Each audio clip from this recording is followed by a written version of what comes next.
بسم اللہ الرحمن الرحیم۔ السلام علیکم۔ حضرت ابو طلحہ رضی اللہ عنہ نے بیان کیا کہ بدر کی لڑائی میں رسول اللہ صلی اللہ علیہ وآلہ وسلم کے حکم سے قریش کے 24 مقتول سردار بدر کے ایک بہت ہی اندھیرے اور گندے کنویں میں پھینک دیے گئے۔ عادت مبارکہ تھی کہ جب دشمن پر غالب ہوتے تو میدان جنگ میں 3 دن تک قیام فرماتے۔ جنگ بدر کے خاتمہ کے تیسرے دن آپ کے حکم سے آپ کی سواری پر کجاوا باندھا گیا اور آپ صلی اللہ علیہ وآلہ وسلم روانہ ہوئے۔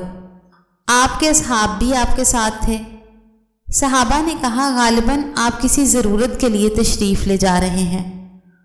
آخر آپ اس کنویں کے کنارے آ کر کھڑے ہو گئے اور کفار قریش کے مقتولین سرداروں کے نام ان کے باپ کے نام کے ساتھ لے کر آپ انہیں آواز دینے لگے کہ اے فلاں ابن فلاں، اے فلاں ابن فلاں، کیا آج تمہارے لیے یہ بات بہتر نہیں تھی کہ تم نے دنیا میں اللہ اور اس کے رسول کی اطاعت کی ہوتی؟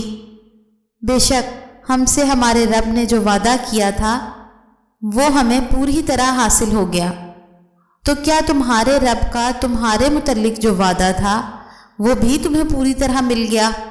ابو طلحہ رضی اللہ تعالیٰ عنہ نے بیان کیا کہ اس پر عمر رضی اللہ تعالیٰ عنہ بول پڑے، یا رسول اللہ صلی اللہ علیہ وآلہ وسلم، آپ ان لاشوں سے کیوں خطاب فرما رہے ہیں جن میں کوئی جان نہیں ہے؟